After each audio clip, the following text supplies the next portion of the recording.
Sabe, a gente às vezes para e pensa de onde vieram os dinossauros. E as baleias? Ou até as flores.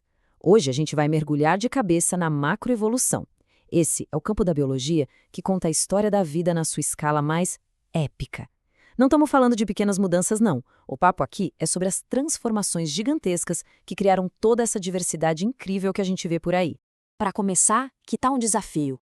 Pensa só, como é que um bicho parecido com um lobo que andava na Terra se transforma numa baleia? Um gigante dos oceanos.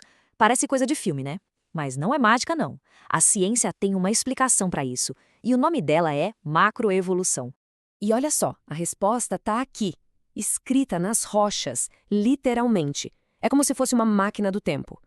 A gente vê o Paquichetus com as patas dele feitas para andar em terra firme, e aí, passo a passo, ele vai evoluindo até virar um mestre dos mares. É sério, essa é uma das histórias mais fantásticas que os fósseis podem contar. Um exemplo perfeito da macroevolução em ação. Então, beleza, mas qual é a diferença entre micro e macroevolução? Pensa assim, ó, a microevolução é como olhar para as mudanças numa família, sabe, de uma geração para outra. Agora, a macroevolução, isso é como assistir a uma saga inteira, com o surgimento e a queda de impérios, com grandes revoluções e com o nascimento de coisas totalmente novas, tipo asas para voar. E este aqui vai ser o nosso roteiro para essa jornada. A gente vai ver o que é isso de ir além da população, vamos passar pelas 3 grandes sínteses, descobrir a centelha da novidade, entender os ritmos da evolução, falar dos motores da extinção e, por fim, montar um retrato pluralista. Tudo pronto? Então bora lá! Nossa primeira parada, o que realmente significa ir além da população. A chave está toda aqui. Macroevolução é basicamente o estudo da árvore da vida inteira. A gente não está focado nas folhinhas, sabe? E sim nos galhos gigantescos que surgem, que se dividem e que às vezes simplesmente somem. É a história contada em capítulos de milhões de anos, não em dias ou meses.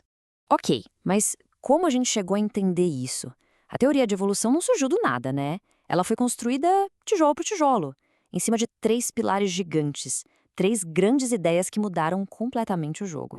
Primeiro, claro, veio Darwin com a ideia central, a seleção natural. Depois, a ciência foi lá e descobriu os genes, e a galera da matemática mostrou como tudo isso funcionava em populações inteiras. Foi a união perfeita das ideias de Darwin com a genética. E aí, para fechar, veio a sacada de que muitas mudanças no DNA são neutras, aleatórias. Isso nos deu uma ferramenta incrível, o tal do relógio molecular, para medir o tempo e entender quando as linhagens se separaram. E isso nos leva a uma das perguntas mais legais de todas. Porque a evolução não é só sobre mudar o que já existe. É sobre criar o que parecia impossível, o totalmente novo. Pensa aí, penas, olhos super complexos, a capacidade de voar. De onde vêm essas invenções da natureza? Não há só uma versão 2.0 de algo antigo, né? São verdadeiros saltos de criatividade. Mas como? A evolução, nesse caso, age como uma engenheira super criativa. Ela tem umas cartas na manga. Por exemplo, ela pode duplicar um gene e aí a cópia fica livre para aprender uma função nova. É como um clone que decide ter uma profissão diferente.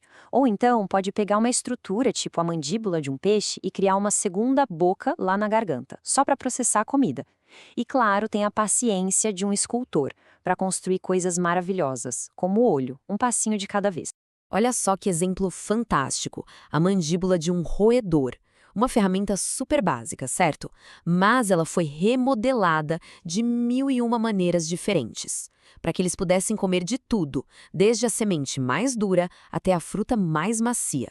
É a prova de como um único projeto pode ser adaptado para conquistar o mundo e gerar essa explosão de diversidade. E o olho, então? O próprio Darwin ficou de queixo caído com ele. A macroevolução mostra que ele não apareceu pronto, do nada. Começou com umas células bem simples que só sentiam a luz. Depois uma pequena covinha para dar uma noção de direção, até, passo a passo, chegar na complexidade de uma câmera fotográfica. E o ponto é, cada pequeno passo já era uma vantagem. Era uma janela um pouquinho mais nítida para o mundo, e por isso a seleção natural favoreceu. Beleza, a gente já entendeu que a vida muda. Mas e o ritmo? A evolução é uma maratona lenta e constante? Ou são vários tiros curtos, corridas de 100 metros? Esse é um dos debates mais quentes da área. A questão é exatamente essa. Será que a história da vida é um filme que flui suavemente?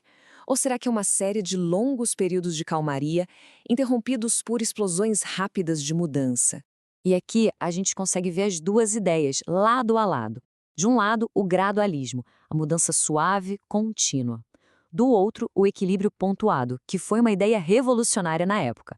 Diz que as espécies podem ficar milhões de anos ali, estáveis, e de repente, pum, mudanças rápidas acontecem e novas formas aparecem. E o mais legal de tudo, o registro fóssil parece mostrar que a natureza usa os dois roteiros. Agora a gente vai falar de algo que pode parecer meio estranho. Na grande história da vida, os finais são tão importantes quanto os começos. É isso mesmo. A extinção não é só um fracasso. É uma das forças mais criativas e poderosas que existem. Pensa nesse número por um instante. 99%. Essa é a estimativa de todas as espécies que já passaram por este planeta e que hoje estão extintas. Ou seja, a extinção é a regra, não a exceção. A vida na Terra é, literalmente, construída sobre as ruínas de mundos que se foram. E cada fim desses abriu espaço para um novo começo. E, às vezes, a extinção não vem devagarinho, ela vem como um tsunami. A vida na Terra já passou por pelo menos 5 eventos gigantescos de extinção em massa. Foram verdadeiros resets no planeta. A mais famosa, claro, foi a que levou os dinossauros. E foi essa extinção que abriu o caminho para que nossos ancestrais, uns mamíferos pequenininhos, pudessem finalmente sair das sombras e, bom, o resto é história. Olha que interessante essa comparação. Duas histórias de sobrevivência bem diferentes. De um lado, o Triops, um fóssil vivo. Ele achou uma fórmula que deu tão certo que ele quase não mudou em 180 milhões de anos. Do outro, os Amonitas.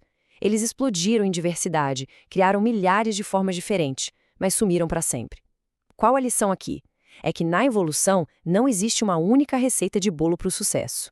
E agora, como é que a gente junta todas essas peças do quebra-cabeça? A ciência moderna, que estuda a macroevolução, busca exatamente isso, uma visão que consiga conectar todos esses pontos. E é aqui que entra uma área que é uma das mais fascinantes da biologia hoje, a Evo-Devo. Ela estuda justamente como pequenas mudanças nos genes, que são os chefes do desenvolvimento de um embrião, podem causar transformações gigantescas no animal adulto. É como mudar uma única linha no código de um programa e criar algo totalmente novo. A Evo-Devo ajuda a gente a entender como a evolução consegue dar saltos tão grandes, criando novos planos corporais. No fim das contas, a mensagem principal é esta. Para entender a grande tapeçaria da vida, não adianta olhar para um fio só. É preciso conectar tudo. A genética, os fósseis, o desenvolvimento, a ecologia, a geologia.